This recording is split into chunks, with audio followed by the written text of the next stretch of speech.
Seri 4 Pedang Kayu Harum. Pendekar Lembah Naga. Cerita, Ho Ping Hu. Audiobook, novel silat.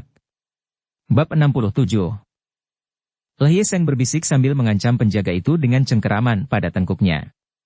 Jari-jari tangan Lhye Seng dibuat keras seperti baja sehingga penjaga itu ketakutan setengah mati.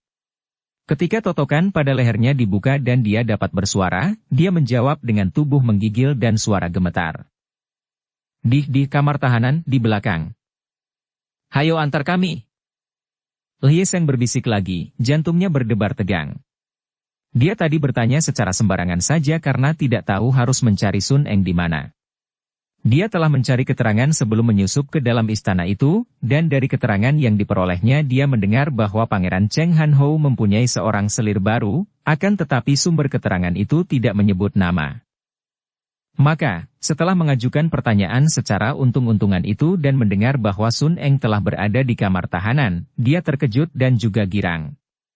Akhirnya dia memperoleh berita tentang Sun Eng, sungguh pun berita itu amat menggelisahkan hatinya. Ketika akhirnya mereka bertiga tiba di tempat tahanan, mengintai dari balik jendela, hampir saja Lhye Seng menjerit. Dilihatnya tubuh Sun Eng telanjang bulat terlentang seperti telah mati, dan seorang Mongol brewok bersama para pengawal yang jumlahnya 11 orang sedang duduk makan minum di situ dan bersenda gurau. Senda gurau mereka itu kotor sekali dan semua ditujukan kepada tubuh Sun Eng yang dijadikan semacam meja tempat menaruh mangkok dan cawan. Ngek, sekali menggerakkan tangannya, tawanan itu telah dibunuh Lhye Seng. Penjaga yang menjadi tawanan itu tewas tanpa sempat mengeluarkan suara dan kini, bagaikan seekor singa kelaparan, Lhye Seng sudah menerjang masuk melalui pintu dengan kemarahan yang sudah tak dapat ditahannya lagi. Chia Bun Hou dan Yap In Hong terkejut melihat kecerobohan Lhye Seng, akan tetapi mereka berdua dapat mengerti betapa hancur hati Lhye Seng menyaksikan kekasihnya diperlakukan seperti itu. Mereka sendiri pun merasa kasihan sekali melihat bekas murid itu, dan mereka pun ikut menyerbu, bahkan Bun Hou sudah mencabut pedangnya yang mengeluarkan sinar emas karena itu adalah Hong Chu Kiam, pedangnya yang tipis dan biasanya digulung seperti sabuk pinggang. Lhye Seng mengamuk dahsyat. Begitu masuk, sekali bergerak dia telah membikin pecah kepala dua orang pengawal yang hanya sempat terbelalak saja kemudian roboh dengan kepala pecah terkena hantaman kedua tangan Lhye Seng. Yap In Hong menendang roboh dua orang pengawal dan cepat sekali Bun Hou menerjang orang Mongol yang kelihatan tangguh itu. Orang Mongol itu, Gao Lanu, sudah meloncat berdiri dan menghunus goloknya, memutar golok dengan garang. Akan tetapi tiba-tiba ada sinar emas menyambar. Dia cepat menangkis dengan goloknya sambil menggunakan tangan kirinya mencengkeram ke arah perut penyerangnya. Bun Hou mengerahkan tenaganya ketika melihat golok itu menangkis pedangnya. Terdengar bunyi nyaring dan golok itu patah. Ketika tangan yang mencengkram perutnya itu tiba, sinar emas menyambar dan lengan itu buntung sebatas siku. Gao Lanu mengeluarkan teriakan panjang akan tetapi Lhye Seng sudah menubruknya dan menghantam dada orang ini dengan penuh kebencian karena tadi orang inilah yang mengeluarkan kata-kata menghina sekali kepada Sun Eng. Dia tahu atau dapat menduga bahwa agaknya orang ini yang memimpin para pengawal menghina Sun Eng, maka pukulannya itu dilakukan dengan sekuat tenaga, menggunakan tenaga Tian Te Sin Chiang, maka dapat dibayangkan betapa dahsyatnya. Des! Tubuh Gao Lanu terjengkang, dari mulutnya menyemburkan darah segar dan dia pun terbanting dan tewas dengan tulang-tulang iga patah-patah. Eng Moi! Lhye Seng sudah menubruk kekasihnya, melihat wajah yang matang biru itu, tubuh yang lunglai dan kain tilam yang berceceran darah. Dia lalu cepat menggulung tilam itu menutupi tubuh telanjang dari leher ke kaki, menggoyang-goyang pundak kekasihnya, memanggil-manggil namanya. Akan tetapi Sun Eng baru saja dicekoki cairan biru beracun dan dia masih pingsan. Sementara itu, beberapa orang pengawal sudah berteriak-teriak, akan tetapi segera mereka dirobohkan oleh Yap In Hong dan Chia Bun Hou. Dalam waktu singkat, semua pengawal yang berada di situ, mereka yang tadi mempermainkan tubuh Sun Eng dan memperkosanya secara bergantian dan kasar tanpa mengenal kasihan sedikit pun juga, kini telah roboh malang melintang menjadi mayat. Lhye Seng, cepat kita pergi dari sini. Dukung dia dan lari, kami lindungi, kata Chia Bun Hou kepada keponakannya itu. Lhye Seng lalu memondong tubuh Sun Eng yang terbungkus kain tilam, lalu meloncatlah pemuda itu keluar kamar. Benar saja. Teriakan-teriakan para pengawal sebelum tewas tadi telah mendatangkan pengawal-pengawal lain, Akan tetapi sekali ada sinar emas berkelebat, 3 orang terdepan roboh dan yang lain menjadi terkejut sekali. Apalagi karena mereka hanya melihat bayangan 3 orang yang tak dapat mereka lihat dengan jelas, karena selain 3 orang itu memadamkan semua lampu yang ada dengan pukulan-pukulan jarak jauh, juga gerakan mereka seperti terbang cepatnya, sukar diikuti pandangan mata. Dengan beberapa lompatan saja, 3 orang yang melarikan tawanan itu sudah menghilang ke dalam kegelapan malam. Kejar! Pukul tanda bahaya! Sebagian daripada mereka melakukan pengejaran, dan ada pula yang memukul tanda bahaya, dan keadaan di dalam istana itu menjadi kacau dan hiruk-pikuk. Pangeran Cheng Han Hou yang sedang tidur pulas kelelahan setelah menghibur diri dan hatinya yang kecewa itu dengan para selirnya, terbangun dan cepat dia berpakaian lalu berlari keluar. Dia bertemu dengan Hai Liongong dan orang Mongol tua.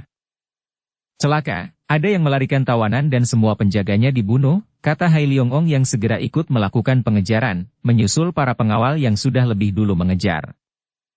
Akan tetapi dia hanya dapat menyusul para pengawal dan bayangan 3 orang itu sudah lenyap dan tidak lagi diketahui ke arah mana mereka itu lari. Tentu saja Pangeran Cheng Han Hou menjadi marah sekali dan dia memerintahkan para pengawalnya untuk terus mencari ke seluruh kota raja. Dia merasa dipermainkan sungguh.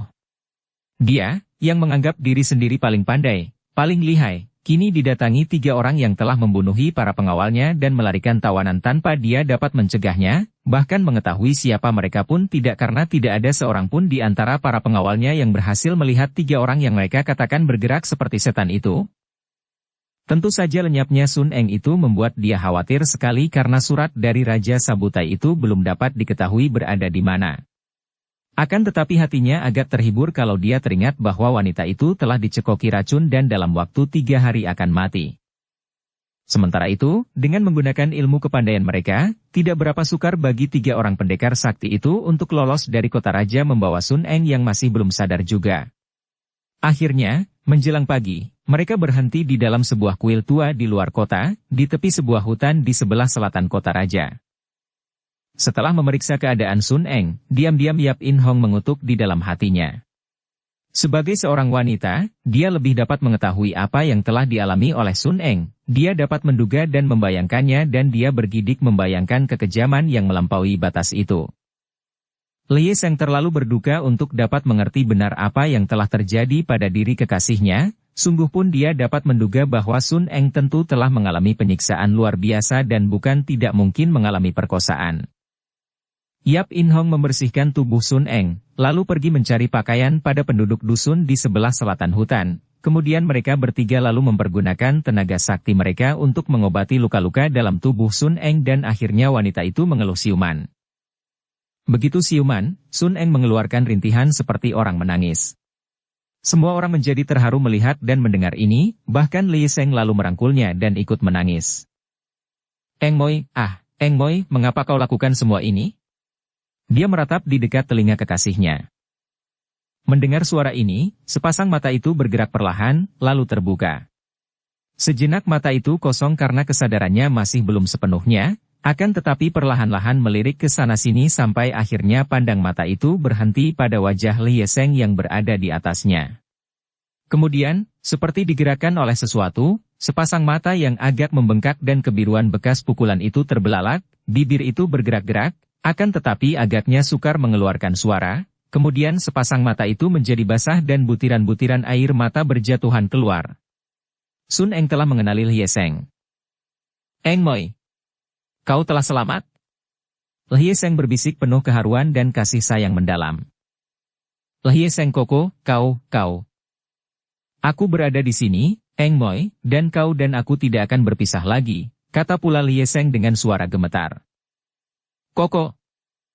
Kini Sun Eng yang teringat akan segala yang telah dialaminya, dan melihat bahwa dia belum mati dan bahkan bertemu dengan Lye Seng dalam keadaan seperti sekarang ini, menjerit dengan jantung rasanya seperti disayat-sayat.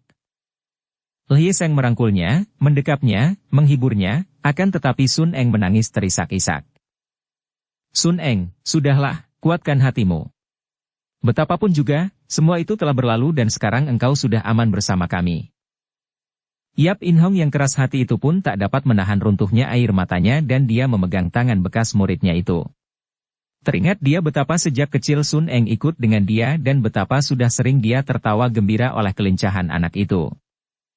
Sun Eng menahan isaknya, dan dengan muka basah dia menoleh ke arah Subonya, kemudian memandang wajah Suhunya. Subo, Suhu, mengapa Subo dan Suhu mau pula menyelamatkan aku? Bun Hou menelan ludah sebelum menjawab karena dia melihat istrinya tidak mampu menjawab pertanyaan itu. Mengapa, Sun Eng? Dia mencoba tersenyum. Ingat, engkau adalah murid kami, bukan? Dan engkau adalah istri Hye Seng keponakanku. Tentu saja kami datang menolongmu dari tangan orang-orang jahat itu. Subo tidak benci kepadaku dan menyetujui perjodohan antara aku dan Koko Hye Seng. Sudahlah, Sun Eng, lupakan hal-hal yang telah lalu. Kami tahu sekarang betapa engkau seorang anak baik dan saling mencinta dengan Hye Seng. Tentu saja kami menyetujui, kata Yap In Hong. Dan kami tidak membencinya, Sun Eng. Antara aku dan Koko Hye Seng. Sun Eng terisak, lalu menggunakan kedua tangannya menutupi mukanya. Akan tetapi, tiada gunanya, tiada gunanya. Apa maksudmu, Eng Moi? Percayalah, ibu sendiri tidak akan menghalangi kita menikah. Aku tanggung. Akan tetapi Sun Eng menangis semakin mengguguk dan Yap In Hong memberi isyarat kepada Hye Seng untuk membiarkan dulu wanita itu, biar menangis untuk menuangkan semua perasaannya dan tidak boleh diajak bicara tentang perjodohan yang ternyata amat menyinggung perasaannya itu. Memang benar sekali pendapat In Hong ini. Setelah dia dibiarkan menangis mengguguk beberapa lamanya, akhirnya tangisnya mereda dan dia mulai merintih karena seluruh tubuhnya terasa nyeri-nyeri, terutama sekali kedua kakinya yang luka-luka bekas kebakar. Yap In Hong sudah mulai memberi obat luka kebakar, dicampur minyak dan ditutupkan pada luka-luka itu lalu dibalut. Obat itu amat manjur, karena rasa nyeri itu segera tertutup oleh rasa dingin yang melegakan hati. Subo, terima kasih, kata Sun Eng lirih sambil memandang Subonya yang dahulu dianggapnya seperti ibu sendiri. In Hong tersenyum, teringat betapa dahulu di waktu masih kecilnya sering sekali Sun Eng mengucapkan kata-kata itu. Ah, betapa buta manusia kalau sedang dipengaruhi oleh amarah dan kebencian. Segala kebaikan orang yang sudah ribuan kali dilakukan akan lenyap begitu saja oleh satu perbuatan yang menyusahkan. Kini, setelah tiada lagi benci dalam hati In Hong, baru nampak olehnya betapa sesungguhnya selama menjadi muridnya, Sun Eng amat baik kepadanya. Memang demikian. Mengapa kita begitu terbiasa sejak kecil untuk menyimpan segala hal yang terjadi di masa lalu? Mengapa kita selalu mengingat-ingat perbuatan orang lain yang merugikan kita sehingga menimbulkan kebencian? Mengapa kita tidak mau menghapus semua itu, semua ingatan tentang hal-hal yang terjadi di masa lalu, menguburnya dan tidak pernah membongkarnya lagi, melainkan menunjukkan seluruh pandang mata kita, seluruh hati dan pikiran kita, seluruh keadaan diri kita lahir batin kepada apa yang terjadi saat ini saja. Dukung channel Novel Silat dengan subscribe, follow, like, komen dan share. Mengapa kehidupan kita saat demi saat begitu tergantung kepada apa yang telah terjadi di masa lalu, yang mempengaruhi setiap gerak-gerik kita, setiap sikap kita terhadap orang lain? Mengapa kita menilai setiap orang lain dari perbuatan-perbuatannya yang lalu? Apakah keadaan manusia itu dapat ditentukan dari satu kali perbuatannya di masa lalu? Mengapa ada benci di dalam hati kita? Mengapa kita mengotori diri sendiri dengan segala macam kebencian, permusuhan, iri hati dan sebagainya itu? Mengapa kita tidak mau mendobrak dan memberontak terhadap semua ikatan masa lalu itu dan hidup baru saat demi saat? Semua pertanyaan ini kiranya teramat penting untuk kita renungkan dan ajukan kepada diri sendiri. Melihat betapa keadaan kekasihnya sudah agak normal kembali, Hye Seng lalu menyiapkan bubur yang tadi telah dimasak oleh In Hong, sesuap demi sesuap ke mulut kekasihnya. Sun Eng menerimanya seperti anak kecil, dengan pandang mata tak lepas dari wajah kekasihnya, dengan mata yang masih berlinang air mata, akan tetapi dia tidak terisak lagi. Setelah Sun Eng selesai makan, dan Hye Seng bersama paman dan bibinya juga sudah makan pagi, barulah Hye Seng berkata, Eng Moi, maukah engkau sekarang menceritakan segalanya kepadaku? Sun Eng mengangguk, lalu dengan suara tenang, karena memang hal ini sudah dipikirkan sejak tadi, dia bercerita secara singkat. Koko, sebelumnya kau maafkanlah aku sebesar-besarnya bahwa aku telah membuatmu banyak pusing dan duka. Aku merasa sakit hati terhadap pangeran terkutuk itu setelah apa yang terjadi pada keluarga Enci Meilan. Maka aku lalu menggunakan akal sehingga akhirnya aku berhasil menyelundup ke dalam istana Pangeran Cheng Han Hou sebagai selirnya. Dia berhenti dan menatap wajah Hye Seng, akan tetapi wajah itu biasa saja karena memang sudah diduga Hye Seng sedikit banyak tentang hal itu. Akhirnya aku berhasil mendapatkan rahasianya. Pangeran itu bercita-cita untuk menggulingkan kedudukan Sri Baginda Kaisar dan merampas tahta kerajaan. Ah! Guk! 3 orang itu berseru kaget dengan berbareng, tak mengira bahwa ke situ jalannya cerita yang akan mereka dengar. Sun Eng lalu menceritakan tentang kedatangan Hai Leong Ong Pangtek dan 2 orang Mongol utusan Raja Sabutai yang membawa surat berisi rencana persekutuan antara Pangeran Cheng Han Hou dan Raja Sabutai, rencana penyerbuan mereka untuk merebut tahta kerajaan. Aku melihat kesempatan baik sekali, maka aku lalu melarikan surat itu berikut laporanku tentang fitnah yang dijatuhkan atas diri Suhu dan Subo, atas diri Yap Kun Leong Lo Cianpui dan ibumu, Koko. Semua itu lalu kularikan dan kuserahkan kepada Menteri Liang yang sebelumnya telah kuselidiki dan kutahu sebagai seorang menteri yang setia kepada Kaisar. Aku menyerahkan itu dan mohon kepadanya agar secepatnya dilaporkan kepada Kaisar. Kemudian aku bermaksud melarikan diri dari kota raja. Akan tetapi, pangeran terkutuk itu menangkapku dan aku disiksa, disuruh mengaku di mana adanya surat-surat itu, akan tetapi sampai mati pun aku tidak sudi mengaku, biar mereka siksa aku, biar mereka bunuh aku.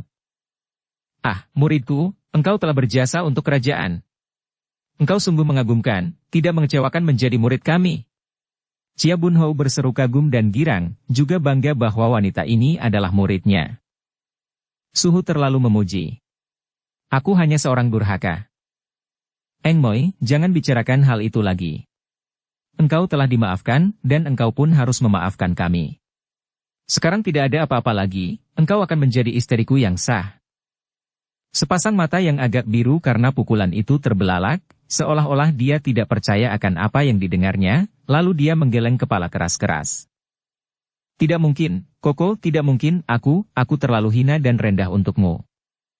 Eng Moi, apakah engkau masih tidak dapat melupakan sikap keluargaku yang lalu? Apakah engkau tetap bersakit hati dan tidak mau memaafkan? Hye Seng memohon. Aku mintakan maaf kepadamu untuk sikap ibuku yang lalu, Eng Moi. Dan kami pun mengharapkan maafmu, muridku, kata Yap In Hong. Ah, tidak, jangan salah sangka. Suhu dan Subo, sikap Suhu dan Subo terhadapku memang sudah sepantasnya. Aku bukan sakit hati kalau aku berkata bahwa aku terlalu rendah dan hina bagimu, Koko, lebih-lebih sekarang.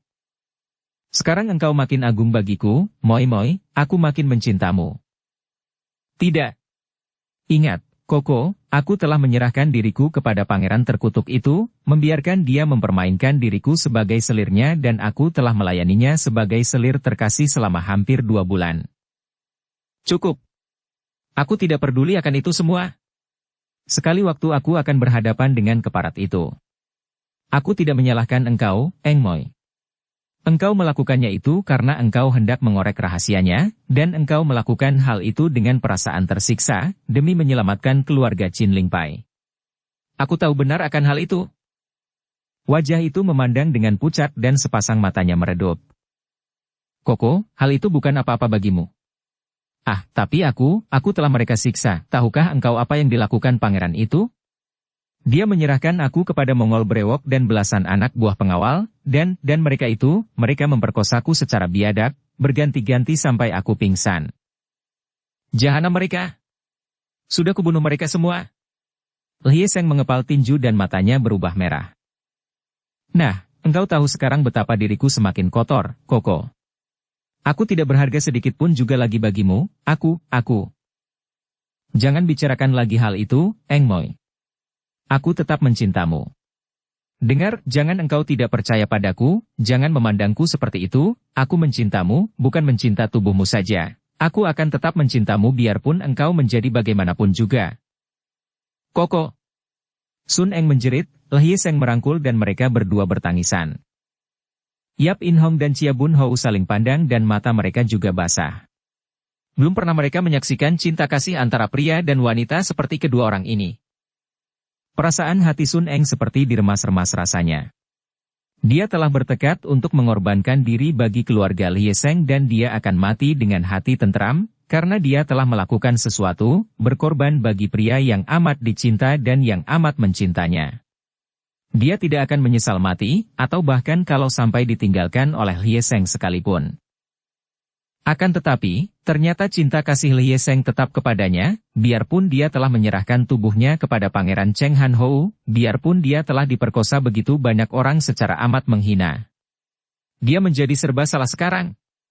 Mana mungkin dia hidup di samping Lie Seng kalau ada kenangan seperti itu? Dia bisa menjadi gila. Mengapa dia melakukan kegilaan semua itu? Memang berhasil, akan tetapi Lie Seng tetap mencintanya dan akan merana. Koko. Dia hanya dapat mengeluh. Dengan hati-hati mereka membawa pergi Sun Eng yang belum mampu berjalan sendiri karena kedua telapak kakinya terluka berat. Mereka hanya melakukan perjalanan kalau malam saja, sedangkan di waktu siang mereka bersembunyi. Mereka takut kalau-kalau akan tersusul oleh orang-orang yang mengejar mereka, yaitu anak buah Pangeran Cheng Han Hou. Bukan takut melawan, melainkan karena mereka harus melindungi Sun Eng yang masih luka dan lemah, maka tidak baik kalau menghadapi lawan-lawan tangguh. 3 hari kemudian, mereka bersembunyi di lereng gunung kecil, di dalam gua yang cukup lebar. Keadaan Sun Eng sungguh mengkhawatirkan dan suami istri pendekar itu merasa heran sekali. Mereka merasa yakin bahwa wanita bekas murid mereka itu tidak menderita luka di dalam tubuh lagi, akan tetapi mengapa kini menjadi semakin parah? Dan pada mukanya terbayang sinar kebiruan seperti orang keracunan. Lie Seng amat gelisah, berlutut di samping Sun Eng yang direbahkan di atas lantai gua bertilamkan daun-daun kering yang mereka kumpulkan. Eng Moi, engkau kenapakah? Koko dan Sun Eng tersenyum. Hari ini adalah yang terakhir, aku melihatmu. Eng Moi. Sun Eng, apa artinya ucapanmu ini? Yap In Hong juga berseru kaget.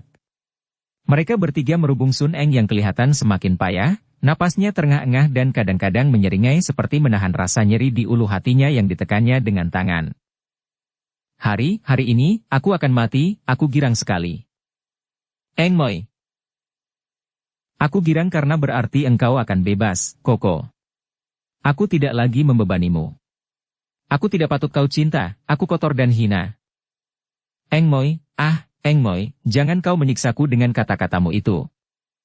Sun Eng, apa maksudmu bahwa hari ini engkau akan mati? Chia Bun Hou juga bertanya dan memandang tajam. Apakah engkau keracunan? Sun Eng mengangguk.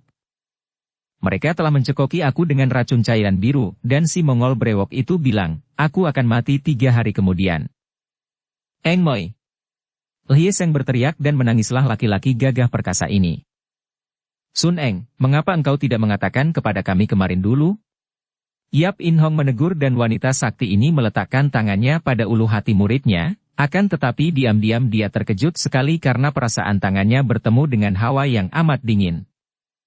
Memang ku sengaja, aku tidak layak hidup lagi, hanya menyusahkan dan menyeret Lie Seng Koko ke pecomberan saja. Aku harus mati dan aku puas mati dalam pelukanmu, Koko. Eng Moi. Lie Seng merangkulnya dan menangis. Paman, Bibi, tolonglah. Bun Hou dan In Hong memeriksa nadi dan pernapasan Sun Eng, akan tetapi mereka hanya menarik napas panjang dan menggeleng kepala. Racun ini hebat sekali, hawanya dingin tanda bahwa racun ini dari macam yang paling jahat. Apalagi sekarang, bahkan kemarin dulu pun kalau tidak mendapatkan obat pemunahnya sukar untuk menyembuhkan. Koko, jangan berduka. Aku memang lebih senang mati, kalau hidup di sampingmu, aku akan selalu menyesal, aku bisa gila mengingat pengalamanku, Koko, kau jangan berduka, kudoakan kau hidup bahagia, aku, Sun Eng terkulai dan pingsan. 3 orang pendekar itu berdaya upaya, akan tetapi Sun Eng tetap tak sadar sampai menjelang tengah hari dia menghembuskan napas terakhir dalam pangkuan dan pelukan Lie Seng. Pemuda ini sudah kehabisan tangis, hanya termenung saja sambil memangku jenazah Sun Eng. Baru setelah dibujuk-bujuk oleh Chia Bun Hou dan Yap In Hong, dia mau melepaskan jenazah itu untuk dikubur di lereng bukit itu. Setelah pemakaman selesai dan jenazah dalam peti sederhana yang mereka peroleh dari dusun di luar hutan itu mereka timbuni tanah, Lie Seng duduk bersila di depan makam, tidak bergerak seperti patung. Wajahnya pucat sekali dan pandang matanya kosong. Sengji, sudahlah, mari kita tinggalkan tempat ini, kata Chia Bun Hou dengan suara membujuk. Benar pamanmu, Lehie Seng. Mari kita pergi. Yap In Hong menyambung. Tiada gunanya dipikirkan lagi. Sun Eng sudah tidak ada, sudah mendahului kita. Pergilah kalian, paman dan bibi. Tidak tahukah kalian bahwa seluruh hidupku, kebahagiaanku, segala-galanya, berada bersama Sun Eng? Biarkan aku sendiri di sini bersamanya, dan jangan ganggu aku lagi, jangan ganggu aku lagi. Kalimat terakhir ini diucapkan dengan suara setengah berteriak. Chia Bun Hou dan istrinya saling pandang, kemudian menarik napas panjang. Sejenak mereka memandang pemuda yang duduk bersila di atas tanah itu, kemudian Chia Bun Hou memberi isyarat kepada istrinya dan mereka pergi meninggalkan Lehie Seng. Setelah jauh dari tempat yang menjadi makam Sun Eng itu, Chia Bun Hou berkata kepada istrinya, biarkan dia sendiri. Dalam keadaan seperti itu, sukarlah untuk menghiburnya.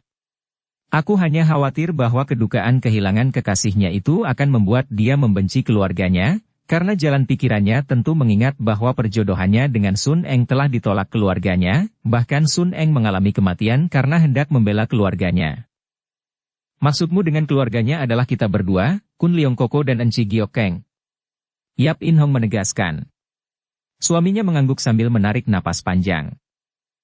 Dia sudah dewasa, biarkan dia mempertimbangkan semua itu. Dia harus sadar bahwa kita semua melakukan segalanya itu demi kebaikannya, dan andai kata itu salah, apa boleh buat karena kita menolak karena mengingat akan kepentingan Lehie Seng. Chia Bun Hou menarik napas panjang, lalu berkata, istriku, sekarang kita harus menyelidiki ke kota raja. Tidak mungkin apa yang telah dilakukan oleh murid kita itu kita diamkan saja. Mendiang Sun Eng telah memberi contoh kepada kita. Memang, dalam keadaan terfitnah seperti ini, kita tidak boleh lalu diam saja dan hanya bisa melarikan diri menjadi buronan. Kita tidak harus membiarkan dunia mengecap kita sebagai keluarga pemberontak, dan kelak anak kita pun dicap anak pemberontak. Kita harus berjuang membela diri, menerangkan duduknya perkara kepada kerajaan. Dan sekarang hal itu telah dipelopori oleh Sun Eng. Kita harus menyelidiki kepada Menteri Liang itu, apakah surat-surat dari Sun Eng telah disampaikan kepada Kaisar dan bagaimana kemudian keputusan Kaisar terhadap keluarga kita dan terhadap pangeran yang hendak berkhianat terhadap kerajaan itu. Yap In Hong mengangguk. Dan andai kata usaha Sun Eng itu gagal dan segala jerih payahnya yang telah dikorbankan sampai kepada nyawanya itu sia-sia, kita pergi menyerbu istana Pangeran Jahanam itu dan membunuhnya. Aku pun berpikir demikian, sungguh pun hal itu bukan merupakan pekerjaan mudah. Mari kita pergi. Sepasang suami istri pendekar sakti itu lalu kembali ke kota raja, mempergunakan ilmu mereka yang tinggi sehingga mereka dapat melakukan perjalanan cepat sekali dan pada senja hari mereka telah tiba di kota raja. Dengan mudah mereka menyelinap memasuki kota raja tanpa diketahui oleh para penjaga. Malam telah tiba ketika suami istri pendekar ini diterima oleh para pengawal di depan istana Menteri Liang. Karena maklum bahwa nama mereka telah banyak dikenal orang berhubung dengan fitnah pemberontakan itu, maka Chia Bun Hou tidak mau memperkenalkan nama mereka, hanya berkata, harap sampaikan kepada Liang Taijin bahwa kami adalah sahabat-sahabat wanita yang pada beberapa malam yang lalu datang menghadap, dan kami mohon menghadap Liang Taijin karena urusan penting sekali. Mendengar ini, komandan jaga bergegas melaporkan ke dalam, karena dia maklum bahwa wanita berbaju hitam yang datang menghadap menteri beberapa malam yang lalu adalah seorang yang amat penting dan membawa berita yang amat besar dan rahasia pula. Dan memang benar dugaannya, begitu Menteri Liang mendengar pelaporan itu, segera dia berkata, cepat persilakan mereka masuk ke ruangan tamu. Jaga agar jangan sampai ada orang luar yang tahu akan kedatangan mereka. Chia Bun Hou dan Yap In Hong dipersilakan masuk dan diantar ke ruangan tamu. Di situ mereka ditinggalkan dan dipersilakan menanti sebentar, sedangkan para pengawal menjaga di luar. Chia Bun Hou dan istrinya yang ditinggal berdua saja di dalam kamar tunggu yang luas itu saling pandang, bersikap tenang karena mereka tidak mengkhawatirkan sesuatu. Tak lama kemudian, pintu dalam terbuka dan muncullah seorang laki-laki berusia kurang lebih 60 tahun, bertubuh tinggi besar, berwajah lembut namun berwibawa, dan gerak-geriknya halus ketika dia memasuki kamar itu. Bun Hou dan In Hong cepat bangkit berdiri dan memandang, kemudian mereka cepat menjura dengan sikap hormat. Apakah kami berdua berhadapan dengan Menteri Liang yang terhormat? Chia Bun Hou bertanya. Pria tua itu memandang dengan penuh kagum, karena dia dapat melihat bahwa dua orang tamunya itu bukanlah orang-orang sembarangan, walaupun pakaian mereka sederhana saja. Benar, dan benarkah Jiwie masih sahabat dari Li Hiap yang memberikan surat-surat kepada kami? Benar, Taijin. Bahkan terus terang saja, kami berdua adalah guru-guru mendiang Sun Eng itu. Mendiang? Ah, aku mendengar bahwa dia telah dapat lolos dilarikan teman-temannya dari istana Pangeran Cheng Han Hou. Benar, kamilah yang melarikannya namun kami terlambat dan dia keracunan, siang tadi meninggal dunia, kata Yap In Hong. Ah! Justru karena kematiannya maka kami datang menghadap Paduka, Taijin. Murid kami itu telah berkorban untuk keselamatan keluarga Qin Lingpai dan untuk keselamatan kerajaan yang terancam pemberontakan. Kami ingin mendengar keterangan Paduka tentang perkembangan usaha mendiang murid kami itu. Semoga usahanya yang gagah dan yang telah dilakukan dengan korban nyawanya itu tidak akan sia-sia belaka. Duduklah, Tai Hiap, Li Hiap. Duduklah dan mari bicara baik-baik. Sudah tentu begitu menerima laporan dari Nona Sun Eng itu, aku cepat-cepat pergi, menghubungi Pangeran Hang Chi dan bersama beliau, pagi-pagi tadi kami sudah pergi menghadap Kaisar. Terus terang saja, Sri Baginda Kaisar sendiri dan kami para pejabat yang telah lama mengabdi kepada kerajaan ini, tahu belaka bahwa keluarga Qin Lingpai, semenjak mendiang Chia Keng Hong Tai Hiap, adalah orang-orang gagah yang setia kepada negara, maka Sri Baginda dan kami semua sudah dapat menduga bahwa berita tentang pemberontakan mereka hanya fitnah belaka. Maka pelaporan Nona Sun Eng itu kami percaya sepenuhnya, dan barulah Sri Baginda Kaisar maklum betapa jahatnya mereka yang menjatuhkan fitnah itu, yang ternyata hanya ditujukan untuk melemahkan kerajaan di samping urusan pribadi mereka sendiri yang memusuhi keluarga Qin Lingpai. Oleh karena itu Sri Baginda Kaisar telah memberi kekuasaan kepada Pangeran Hang Chi untuk, nanti dulu, sebelum saya melanjutkan penuturan rahasia istana ini, harus kami ketahui siapa sebenarnya Li Hiap dan Tai Hiap. Biarpun Jiwie sudah mengaku sebagai guru-guru Nona Sun Eng, akan tetapi hal itu belum menjelaskan siapa Jiwie. Liang Taijin, nama kami tentu telah Taijin kenal baik. Saya bernama Chia Bun Hou dan dia ini istri saya, Yap In Hong. Ah! Sepasang mata tua itu terbelalak dan wajah yang lembut itu berseri-seri. Kami adalah dua orang di antara mereka yang dinamakan pemberontak dan buronan, Taijin, sambung Yap In Hong. Pembesar itu tertawa dan bangkit berdiri, memandang dengan kagum, lalu menjura.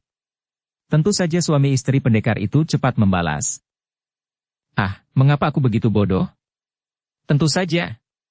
Aku sudah banyak mendengar nama Jiwie Eng Hiong yang pernah berjasa terhadap negara ketika menghadapi pemberontakan Sabutai. Juga nama besar pendekar Yap Kun Leong dan Chia Giokeng bukanlah nama asing bagi kami. Dan Jiwie berdua bersama mereka dituduh pemberontak? Betapa jahatnya. Duduklah, Tai Hiap dan Li Hiap dan dengarkan penuturanku.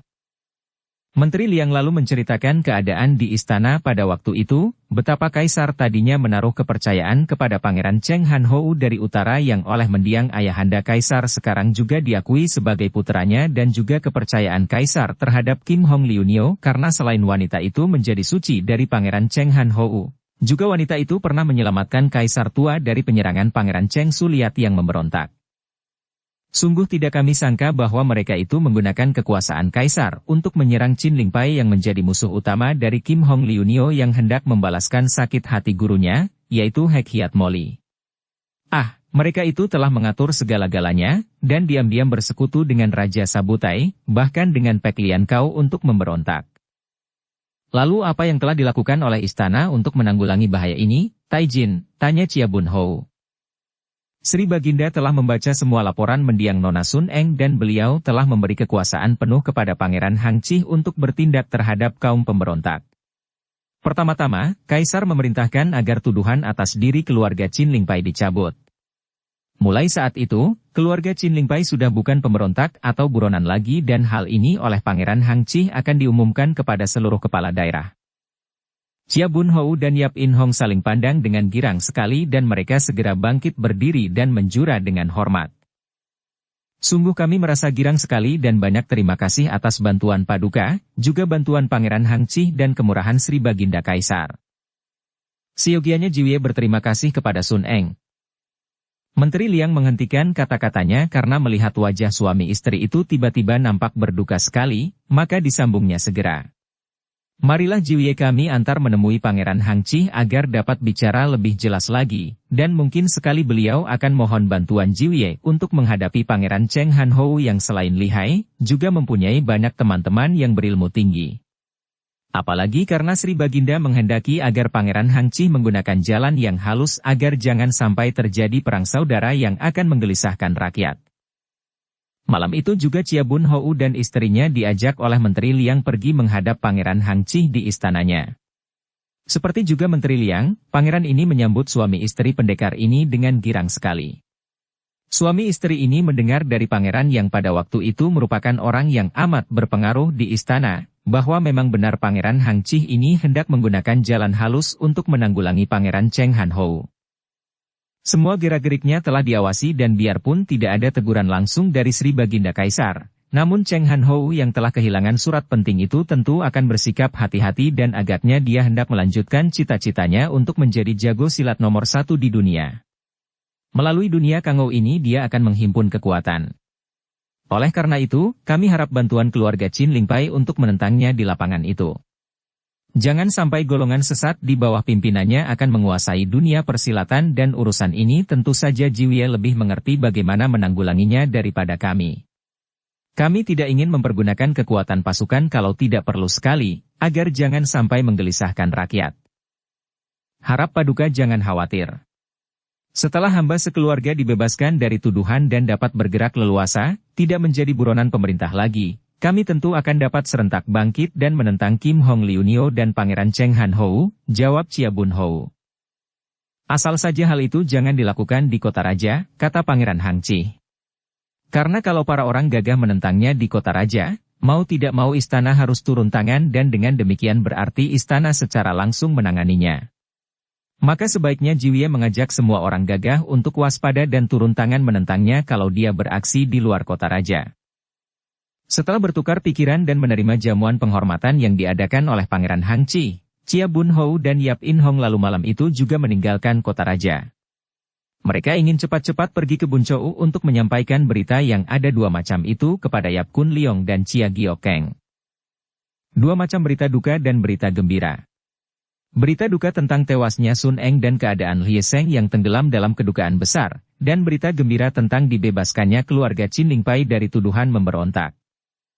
Lie Seng duduk bersila di depan makam Sun Eng itu sampai 2 hari 2 malam, tak pernah dia meninggalkan tempat itu. Kadang-kadang timbul dalam batinnya untuk duduk terus di tempat itu sampai mati. Makin dikenang segala kebaikan Sun Eng, segala pengorbanannya, makin tertusuk rasa hatinya dan berkali-kali dia menangis seperti anak kecil di tempat yang sunyi itu. Wajahnya sudah pucat sekali dan tubuhnya kurus dan lemah, pandang matanya kosong dan sayu, pakaiannya kusut dan rambutnya awut-awutan. Keadaan pemuda ini sungguh amat menyedihkan. Dia telah putus asa, tidak melihat lagi sinar dalam kehidupannya yang dianggapnya gelap pekat tanpa harapan. Semangat dan gairah hidupnya telah lenyap terbawa pergi oleh Sun Eng. Pada hari ketiga, sejak semalam Lie Seng duduk bersila dengan mata dipejamkan dan berada dalam keadaan samadhi yang gelap. Dia tidak tahu betapa sejak tadi ada seorang Huisyo tua menghampirinya, lalu memandang kepada makam baru itu dan berdiri di depannya, kadang-kadang mengangguk-anggukan kepala, kadang-kadang menggeleng-geleng, menarik napas panjang. Sampai lama Huisyo tua itu berdiri di situ, memandang dengan sinar matanya yang lembut, wajahnya yang tenang dan mengandung seri kebahagiaan. Huisyo itu berjubah kuning. Usianya tentu sudah 60 tahun lebih. Kepalanya yang tak berambut itu terlindung topi Huisyo, tangan kirinya memegang tasbih dan pakaiannya amat sederhana dan kasar. Namun semua itu tidak mengurangi wibawa dan sikapnya yang agung. Omitohut, mengapa ada orang merusak diri sendiri seperti ini? Membunuh diri perlahan-lahan dengan membiarkan gelombang duka menyeretnya berlarut-larut. Orang muda, apakah dengan membiarkan gelombang duka menghanyutkanmu ini kau mengharapkan yang mati akan dapat bangkit kembali? Suara itu halus dan karena dikeluarkan dengan penuh perasaan maka mengandung getaran kuat dan mampu menembus dinding samadhi menyentuh kesadaran Lie Seng. Pemuda ini membuka mata dan mengangkat muka memandang Huisyo tua itu dan alisnya berkerut. Huisyo, pergilah, tak perlu kau berkhotbah di sini, katanya dengan marah.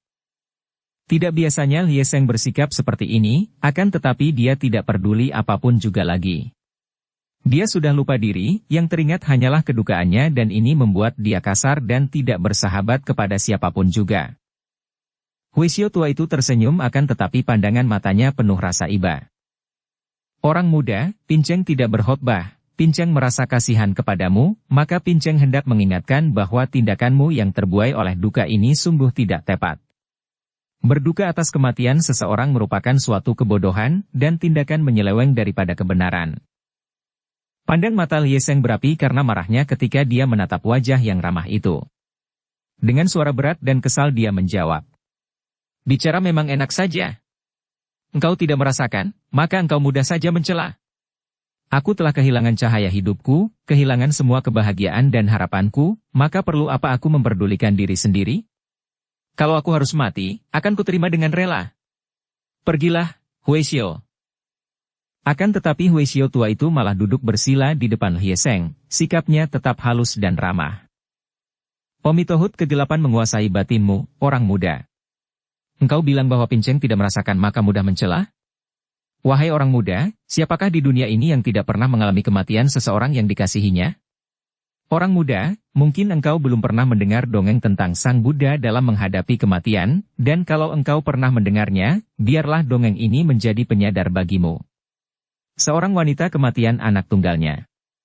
Siapapun tahu bahwa cinta kasih seorang ibu kepada anak tunggalnya adalah cinta kasih yang paling murni di antara segala macam cinta kasih di dunia ini. Maka berdukalah wanita itu dan dia pun pergi menghadap Sang Buddha, memohon kepada Buddha untuk menghidupkan kembali anak tunggalnya. Dengan tenang Sang Buddha lalu menyuruh wanita itu untuk minta segenggam gandum dari sebuah keluarga yang belum pernah kematian, karena hanya itulah obatnya yang dapat menghidupkan anaknya yang mati. Ibu itu berkelana, akan tetapi biarpun dia akan pergi mengelilingi dunia, di mana ada keluarga yang belum pernah kematian anggota keluarganya, akhirnya dia kembali kepada Sang Buddha dan insafkan. Kematian adalah suatu hal yang wajar bagi kehidupan. Ada hidup ada mati. Mengapa kematian harus didukakan benar? Bukankah kita semua akhirnya akan mati pula? Engkau dan Pinceng pun tidak akan terluput dari kematian. Mengapa kini ada yang mati engkau menyiksa diri dengan kedukaan? Apakah kedukaanmu itu akan dapat menghidupkannya kembali, orang muda? Bersambung ke bab 68. Dukung kami dengan subscribe, follow, like, komen dan share. Terima kasih.